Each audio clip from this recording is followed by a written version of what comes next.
राधे राधे दोस्तों, जय श्री कृष्ण। आज हम इस वीडियो में वैशाख मास के 20वें अध्याय का रसपान करेंगे, जिसमें भागवत धर्म के प्रवचन सुनने से मनुष्य का किस प्रकार उद्धार होता है, इसके बारे में हम विस्तार से जानेंगे। आइए मित्रों, हम इसका रसपान करते हैं। दोस्तों, वीडियो में आगे बढ़ने से पहले आपसे निवेदन है, वीडियो को एक लाइक कर दीजिए। धार्मिक बातचीत यूट्यूब चैनल को सब्सक्राइब करके एक बार कमेंट बॉक्स में लिख दीजिए, जय श्री कृष्ण। व्याध बोला, हे ब्रह्मन, परमेश्वर ने करोड़ों जीव क्यों रचे हैं? इनके भिन्न भिन्न कर्म और इनके सनातन मार्ग क्यों हैं तथा इन सब का स्वभाव एक जैसा क्यों नहीं है? ये जानने की मेरी इच्छा है, आप बताइए। ये सुन संघ मुनि कहने लगे, सतोगुणी, रजोगुणी, तमोगुणी, ये 3 प्रकार के जीव होते हैं। इनमें रजोगुण कर्म करते हैं। इनकी बुद्धि पाप पुण्य मिश्रित होती है। ये किसी कामना के निमित्त ही देवता को समर्पित होते हैं। अंत ये पाप और पुण्य दोनों करते हैं। फलत स्वर्ग और नरक दोनों को भोगकर संसार में बार बार जन्म लेते हैं। तमोगुणी तमोगुण के कर्म करते हैं। वे निष्ठुर तथा निर्दयी देवताओं का पूजन करते हैं और सबसे द्वेष रखने के कारण ही बहुत दुखी रहते हैं। ये राक्षसों से लेकर 50 तक की तामसी गति को पाते हैं। सतोगुणी सतोगुण के कर्म करते हैं। ये धर्मशील, दयावान, श्रद्धावान, पराई निंदा न करने वाले तथा कामना रहित होते हैं, जिसके कारण उद्धर्व लोक को जाते हैं। कभी कभी इन गुणों में विषमता भी हो जाती है, जिसके कारण ऊंच नीच कर्म करने से प्राणी सुख दुख आदि पाते हैं। प्रकृति का कभी नाश नहीं होता। अपने अपने गुणों के कारण ही कर्मों के फल भोगने पड़ते हैं। पूर्ण काम विष्णु भगवान में कोई विषमता नहीं है। वे उत्पत्ति, पालन और संहार ये तीनों कार्य समान भाव से करते हैं। ये सुनकर व्याध ने कहा, हे मुने, पूर्ण भोग वाले मनुष्य की मुक्ति सृष्टि काल, अंत काल तथा स्थिति काल में कब होती है और इनके काल की मर्यादाएं कितनी हैं? तब शंख बोले, मनुष्य के 4 सहस्त्र युगों के बराबर ब्रह्मा जी का एक दिन और इतनी ही बड़ी एक रात्रि होती है। दोनों को मिलाकर ब्रह्मा का एक दिन होता है। ऐसे 15 दिन का एक पक्ष, 2 पक्ष का एक मास, 2 मास की एक ऋतु, 3 ऋतुओं का एक अयन और 2 अयनों का एक वर्ष होता है।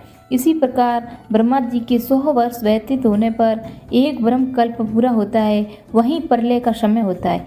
ऐसा देवताओं का मत है। प्रलय 3 प्रकार की होती है। एक ऐसा प्रलय जब मनुष्यों का अंत होता है। दूसरा देहंतनी प्रलय, जो ब्रह्मा जी के दिन की समाप्ति के समय होता है। तीसरी प्रलय ब्रह्म प्रलय होती है, जो ब्रह्मा जी की लय के समय होती है। इस तरह 14 मनवंतरों की प्रलय होने पर एक देहंतनी प्रलय होती है। इन प्रलयों की अवधि ही पर्यंत स्थिति रहती है। मनवंतर प्रलय में भू भूर्व स्व इन तीनों लोकों का लय होकर चेतन जीवों का ही नाश होता है, स्वरूप का नहीं। केवल उन लोकों में पूर्ववर्त जल प्लावन हो जाता है। अंत में चेतन जीवों की पुनः उत्पत्ति होती है। हे व्याध, देहनदिनी प्रलय में ब्रह्मा जी के शयन करने पर चेतन अभिभूत जीवों सहित लोकों और लोकस्थ वस्तुओं का नाश होता है। केवल सत्य लोक रह जाता है। कोई तत्वाभिमान देवता और मुनि तथा सत्य लोकों का सेवन करने वाले ही बचे रहते हैं। वे सब कल्पांत तक सोते रहते हैं। फिर रात्रि के समाप्त होने के पर पूर्व सृष्टि के अनुसार ही ब्रह्मा जी सृष्टि की रचना करते हैं। ऋषि, देव, पितृ, लोक और वर्ण धर्मों संबंधी 4 वर्णों को अलग अलग रचते हैं। तब चक्रधारी विष्णु के 10 अवतार भी पुनः नियम अनुसार होते हैं। जो देवता और ऋषि ब्रह्मा जी के संग ही मुक्ति पाने वाले होते हैं, वे सब ब्रह्म लोक में ही रहते हैं। और जो सिद्धि प्राप्त राजा, साधु तथा सिद्ध ब्रह्मलोक के वासी है, वे सब सत्य लोक में स्थिर रहते हैं, यहाँ नहीं आते। कलयुग के समाप्त होने पर दैत्यों का नाश होता है। फिर अपने कर्मानुसार वैसे ही कर्म करने वाले होते हैं और अपने लिए अपने निश्चित स्थान अपने अपने गोत्रों में जन्म लेते हैं। मैं मेरे सामने सृष्टि काल और मुक्ति काल का वर्णन करता हूँ, उसे सावधान होकर सुन। देवाधिदेव भगवान का एक निमिष ब्रह्मा जी ने एक कल्प के बराबर होता है। तदंतर श्री भगवान का उतना ही उन्मेष अर्थात पलक का खुलना भी होता है। निमिष के अंत में उन्हें अपने कुस्थित लोगों का सर्जन करने की इच्छा होती है। ब्रह्मा से लेकर मनुष्य तक विष्णु के कुक्षिगत होकर ध्यान अवस्थित रहते हैं। उनमें प्रथम भाग में चतुर्वात्मक विभूषणात्मक होकर वंग्यू कर ब्रह्मा सायुज्य मुक्ति देने वाले के पश्चात महात्माओं को तत्वाधान रूपी सायुज्य मुक्ति देते हैं। किसी को सामीप्य मुक्ति देते हैं, अन्य मनुष्यों को सांख्योक्य मुक्ति देकर अनिरुद्ध रूप में संपूर्ण स्थित लोकों का अवलोकन करते हैं।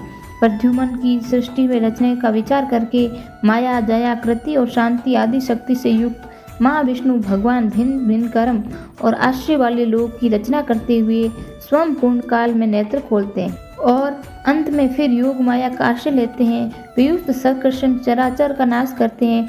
ये सब उस महात्मा का अवर्णनीय कार्य है। ये कार्य ब्रह्मादिक देवता और योगियों के द्वारा अकंथनीय है।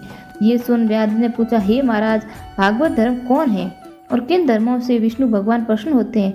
व्याध के ऐसा कहने पर शंख बोले, जिनका चित्त सदा विष्णु भगवान के चरणों में तथा हरि स्मरण में रत रहता है, जो लोग ममताहीन रहते हैं, जो सदाचारी और परोपकार करते हैं, जिनको शास्त्र, गुरु, साधु, शुभ कार्य में विश्वास है और जो सदा विष्णु भक्त है, वही भागवत धर्म के पालक है। सब देशों में घूमने, सब कर्मों को करने और धर्मों को सुनने पर चित्त की विषयों में लगाए रखने वाले लोग कुछ भी नहीं कर सकते। कामना रहित होकर तथा श्रद्धा पूर्वक जो विष्णु संबंधी धर्म किए जाते हैं, वही भागवत धर्म है।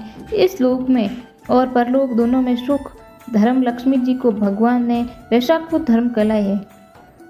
जो विष्णु भगवान को प्रसन्न करते हैं, धन पाकर बावड़ी, कुआं, सरोवर आदि बनवाना, मार्ग में छाया दान करना, छतरी, जूता, खड़ाऊ, सुगंधित द्रव्य को रसहद, वस्त्र, अन्न दान और गोदान, रास्ते में थके ब्राह्मणों आदि के चरण धोना, हवा करना, उपडन करना, ईख, ककड़ी तथा रसायन का दान, ये कार्य संपूर्ण पापों को नष्ट करने वाले हैं। पितृश्वरों का तर्पण करें, तेल तथा उपटन छोड़ दें, कांसे के पात्र में भोजन न करें, निषिद्ध भोजन और व्यर्थ विवाद न करें, लौकी, गाजर, तोरई, चोलाई, बैंगन, मसूर, मूली का वैशाख मास में भूलकर भी सेवन न करें, अन्यथा चांडाल की योनि में जन्म लेकर 100 जन्म तक पशु बनना पड़ता है।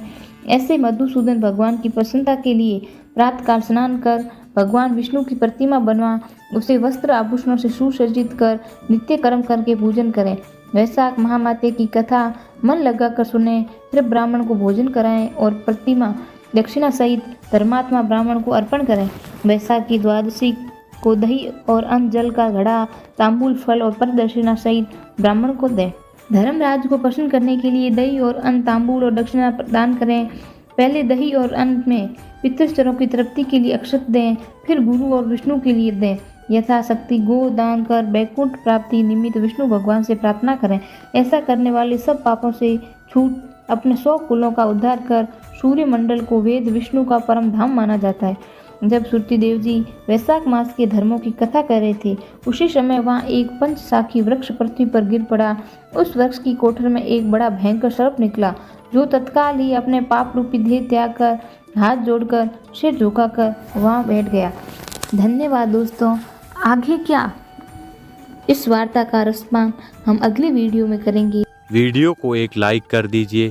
धार्मिक बातचीत यूट्यूब चैनल को सब्सक्राइब करके एक बार कमेंट बॉक्स में लिख दीजिए, जय श्री कृष्ण।